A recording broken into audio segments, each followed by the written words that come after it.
Matt's already been on the show before. He just wanted to watch you.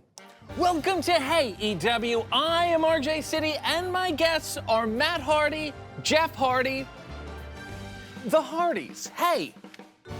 Hello. Oh. EW. Great stuff. Hello, EW. Outstanding. Jeff, why are you so popular? I think my first superpower is kindness. Okay. Yeah. So that kind of gets me there, you know? Because it's just so strange that someone would do a bunch of weird, emotional, artistic stuff and have people like it. For sure, yeah. It makes me think, like, I thought about shaving before I did this show, but then I was like, ooh, why would I do that? It would be way too much. You're like a living live journal, you know? There's dozens of indie wrestlers who do the same thing you do, and they're working at Steak and Shake right now. What makes you so different?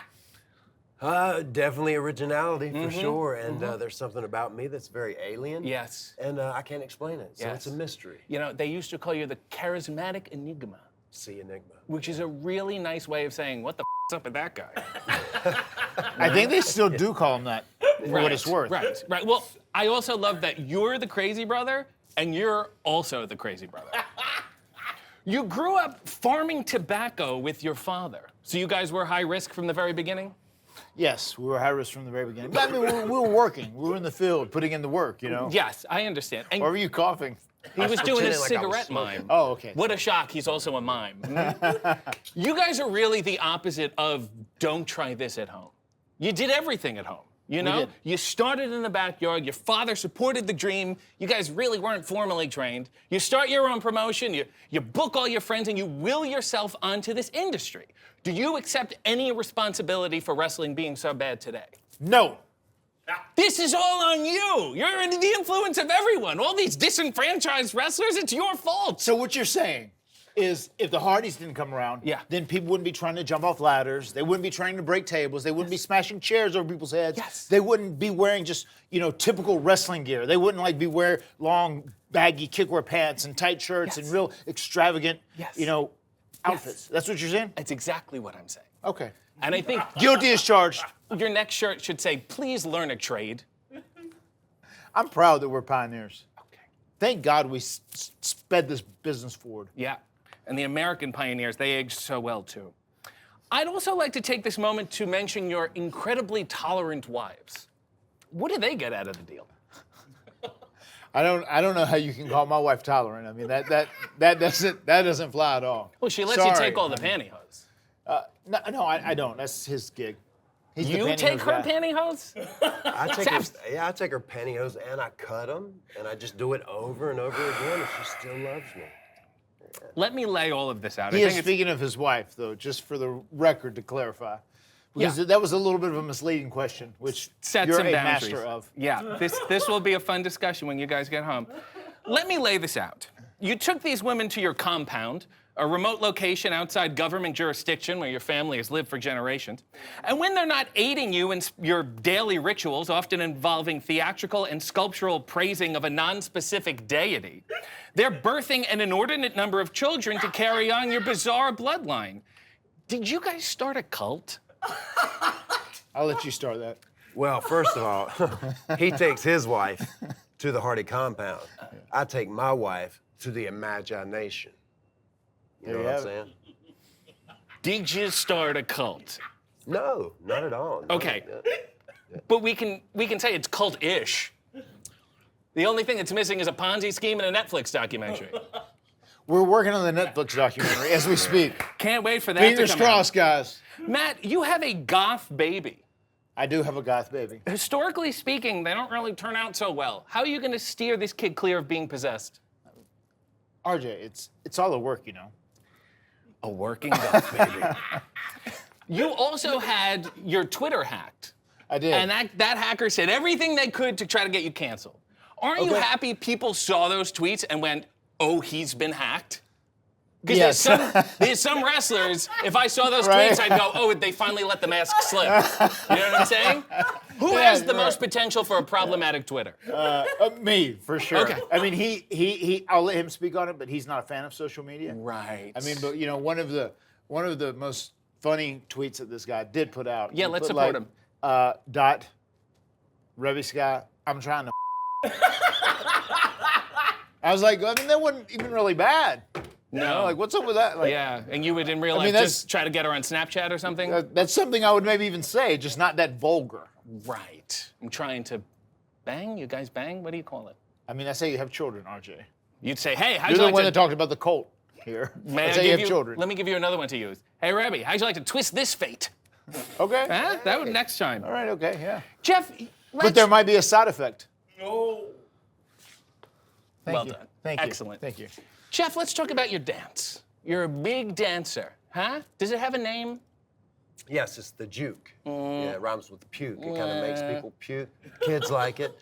Kids love it. RJ, stop being a hater. Listen. You're drinking haterade this morning. I want to support. It's just like, it's almost like you're at an outdoor pool and you've got grass on your hands and you can't get it off. You know, you can't get this one, and then the hips go in. The whole thing, why don't you just call it pool grass? Hey, that's not bad. If Yeah. you don't have paper towels, you just dry your hands. See how well this works? And it works. Excellent. And when you made your AEW debut, your brother was getting beaten down. You came out, you stopped on the ramp, you danced for a full 3 seconds, and then you ran the rest of the way to save your brother. Yeah, I don't think I ever stopped one time. I juked all along the way Great. to save my brother, and it all worked out. Please. I don't need to hear that stock production music again. But it's good. It is good. Sounds like a commercial for Beavis and Butthead. It is from 2002. iconic. I'm going to throw out some scenarios of peril that Matt might find himself in. You tell me how long you would dance before you would save him. Okay? Okay. He's drowning in the lake of reincarnation. Do a little flail, you're drowning. Wow, help me. How long would you dance? I would dance for at least 48 seconds. Okay, yeah, At it's a least 48 slower. He's got big I lung can hold my breath for 60. So we're seconds. good. He could easily turn into a shark, you know, or a freshwater creature. Okay, he's being run over by the mower of lawn. Oh, I wouldn't even go. I mean, it would just Say, wow, what are you gonna do? He's Right. dead, you know. And It's nasty. Hey, too. it was a good run. Yeah. and finally, he's dying of boredom at an indie show merch table 2 years from now. Oh gosh, I would definitely go out there at 1 minute, 24 seconds and say it's been a good run, Matt. Excellent. Let's- And maybe have let's some end 8x10s in your back Yeah. pocket. And then I would go home and delete X Good. I'm happy you can get that all. and Instagram, all that. It's the devil. Jeff, you often paint a face on your face. Hold up. I want to know, before we go any further, let me ask you this. If the Wrestle Ant, RJ City, all of a sudden was sinking in a mud hole. In a mire of my own mediocrity. Yeah, perfect. How long would you juke before you'd save him? I would do the juke in slow motion for 2 minutes and 24 seconds. Hey, And we can up that if you want. and I would just pray for you, man. You know? I appreciate the support. You got it. Thank man. you. Yes. Let's talk about the face. Sanjay Dutt would be a hell of a host for AEW. I'm just saying. This is going to be immediately cut from the Don't cut this. Don't let them cut this. Jeff, you often paint a face on your face. If you like that face so much, why not just make that your face? Yeah, in a way, I think I do. I paint all the time on canvas, and I do all these faces within like one face. And you look back at it, you got to find all the faces in that one face, and I would just bring that to life and choose this face. Spoken like a true artist. I got to level with you. None of your moves have good names. Let's go through them right now. All right. Poetry in motion. And to you, poetry is just jumping off your brother's back and throwing your ass into some guy's face? Not exactly Walt Whitman, are you? Along with graceful pain. Mm-hmm. Yes. Yeah, graceful. Well, I have some more here. Whisper in the wind might be one of the worst move names ever. Whoosh. Bad name for a move. Mumble in the breeze. Justify it. Hey, I can see that. Mumble in the breeze. Oh, no. Whisper in the wind. No. And of course, your signature move, the Swanton Bomb, is named after the horrific act of killing swans en masse. Why would you support it? I don't even know what you just said. I really don't. I'm trying to like take it in and realize what you said. I think he's missing the point here. His dive is beautiful. It's like a swan. It's a beautiful poetry in motion that looks like a swan going through the air and then smashing his opponent on the ground. Painful grace. on both opponents. The Painful swans, grace. The swans are dead, guys. Painful grace. The swans are dead. I love creatures, man. You legally can no longer call yourself boys, and I think that's for the best because you're both older now than Michael Hayes was when he first managed you. So, did you guys do something right? Or did Michael Hayes just do something really wrong? Michael Hayes did a lot of things really wrong. Do you know how old Michael Hayes was when he first started managing us? 40? 43.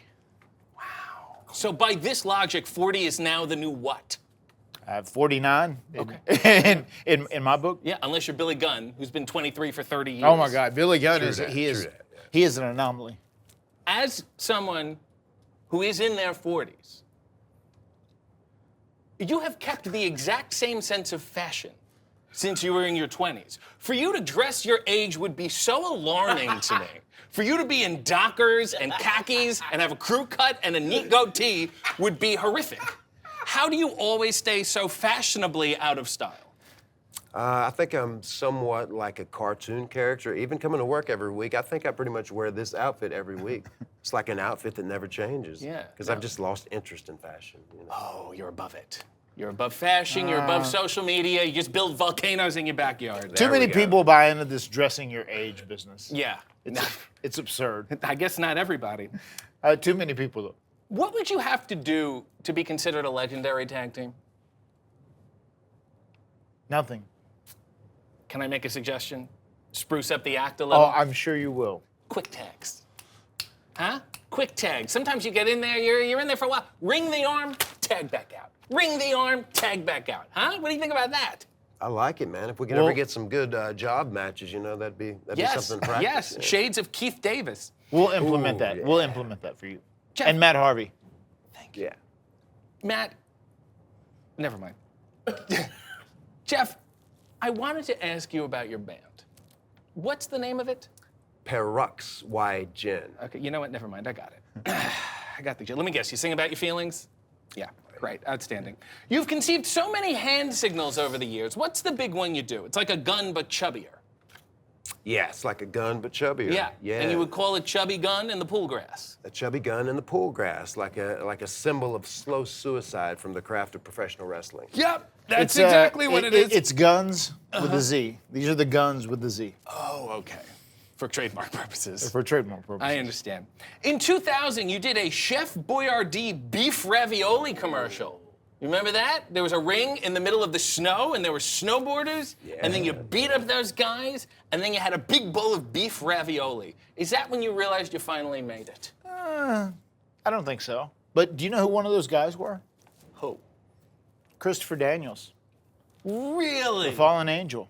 He was covered in beef sauced punches? Yes, head of AEW's talent relations. That's incredible. Not How about for long that? after this comes out.